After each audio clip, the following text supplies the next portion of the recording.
Thank you for watching. Make sure you subscribe. Give this video a like, always comment and share.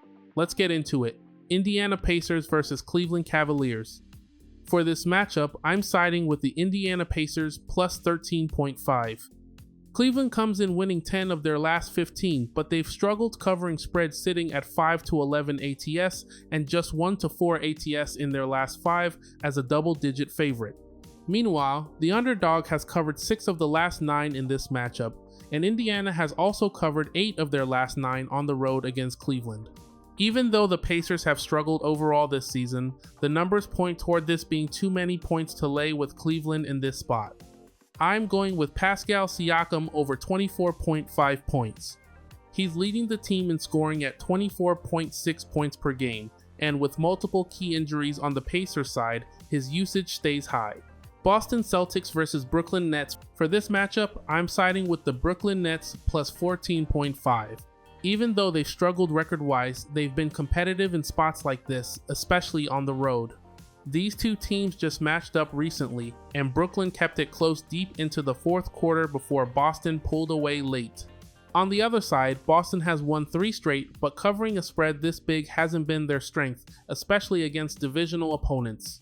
I'm going Michael Porter Jr. over 23.5 points. He's hit this number in 4 of his last 5 games and continues to be the top scoring option for Brooklyn. With the usage, consistency, and recent scoring stretch all lining up, Toronto Raptors versus Washington Wizards. For this matchup, I'm siding with the Toronto Raptors negative 13.5.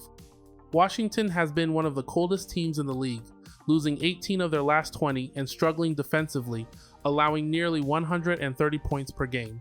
On the other side, Toronto has been one of the hottest teams recently, winning 9 of their last 10 and consistently covering spreads along the way. With Toronto at home and already proving they can control matchups like this, the momentum clearly leans toward the Raptors in this spot. For the player prop, I'm going Brandon Ingram, over 21.5 points. He's hit this line in 3 of his last 5 games and continues to be a reliable scoring option for Toronto. With the pace, matchup, and Washington's defensive issues all lining up, I'm rolling with the over here. Chicago Bulls versus Miami Heat. For this matchup, I'm siding with the Heat plus 3.5. Chicago may have won their last 2, but both came down to late game heroics and clutch threes, not steady control of the matchup. Before that, they dropped 5 straight, and that inconsistency is still there. Miami, on the other hand, has responded well recently with back-to-back wins and continues to play fast, efficient basketball even while key players are out. Based on momentum and overall form, I'm rolling with the Heat to keep this one close and cover. For the player prop, I'm going Norman Powell, over 2.5 assists. He's hit this mark in 3 of his last 4 games and continues to have the ball in his hands as a reliable playmaker.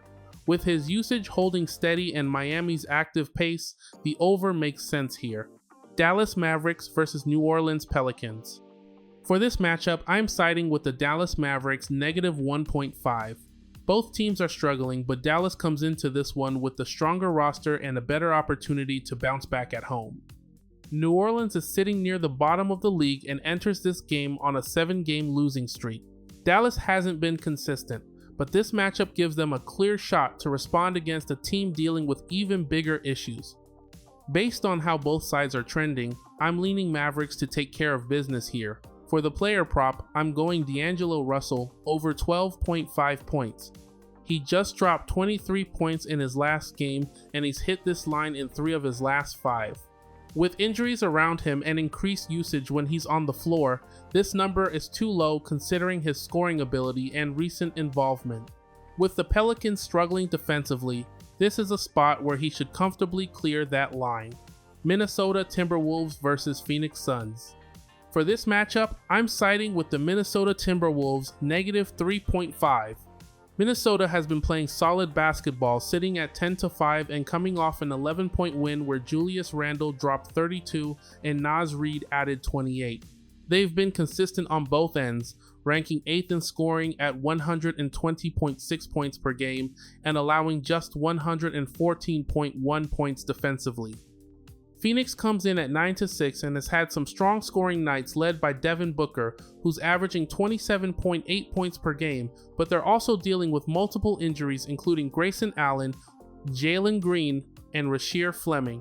While the Suns can compete offensively, Minnesota has been the more complete and reliable team through this stretch.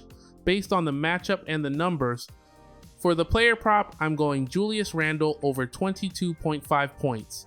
He just dropped 32 points in his last outing and has been one of Minnesota's most consistent scoring threats alongside Anthony Edwards. With a fast pace expected and both teams averaging well over 119 points per game, this matchup sets up well for another strong scoring night from him. Denver Nuggets versus Houston Rockets. For this matchup, I'm siding with the Houston Rockets -2.5. Houston has been one of the most complete teams early in the season, now sitting at 10-3 and coming off a strong win over Cleveland, where 6 players scored in double figures and they dominated the boards 51-39. Their defense, pace, and balance have been a major reason for their momentum. Denver is still playing high-level basketball at 11-3, and Jokic continues to put up ridiculous stat lines, but this matchup puts them against a team that defends well, forces tough possessions, and can throw multiple looks at their secondary scorers. With Houston at home and rolling, this feels like a spot where the Rockets should be able to edge out the win. For the player prop, I'm going Nikola Jokic over 29.5 points. He's cleared or landed right around this mark in 4 of his last 5 games, including a 55-point performance and a 36-point game against Chicago. With the way Houston defends strong help rotations and length on the perimeter, Denver is going to need Jokic to be aggressive and carry the scoring load. Based on usage, recent production, and matchup, I'm taking the over here. Oklahoma City Thunder versus Utah Jazz. For this matchup, I'm siding with the Utah Jazz plus 16.5. Oklahoma City is clearly the stronger team at 15-1 and on a 7-game winning streak, but Utah has actually been one of the better teams at covering spreads at home. They're 6-1 ATS as a home underdog, and they've been scoring well lately, putting up 122 plus points in 4 straight games. Meanwhile, OKC has been in the same large spread situation 3 times already and hasn't covered in any of those. With Utah playing better offensively and OKC not consistently covering big numbers, I'm taking the points with the Jazz at home. For the player prop, I'm going Shai Gilgeous-Alexander over 32.5 points. He just dropped 33 in their last outing and continues to be the go-to scorer night after night. With Utah struggling defensively and allowing 140 in their most recent game, the volume and matchup both point toward the over. Golden State Warriors versus Portland Trail Blazers. For this matchup, I'm siding with the under 239.5. Both teams come into this one dealing with injuries and inconsistent offensive rhythm. Golden State has struggled lately, especially in their most recent game where they scored just 96 points while missing key pieces like Stephen Curry, Draymond Green, Jimmy Butler, and Jonathan Kuminga. Without their main scorers, the offense just hasn't looked the same, and it showed in turnovers and efficiency. On the other side, Portland is also in a rough stretch, now on a 4-game losing streak and coming off a tough 122-121 loss to Chicago. Their defense hasn't been consistent, but their recent results combined with Golden State's lack of firepower point toward a slower-paced game. With both sides missing important contributors and neither team currently playing clean offensive basketball, the under lines up well here. For the player prop, I'm going Denny Avdija over 25.5 points. He comes into this matchup averaging 25.5 points per game and continues to be Portland's primary scoring option, especially with multiple players injured or questionable. Given the role, usage, and recent production, the over makes sense here.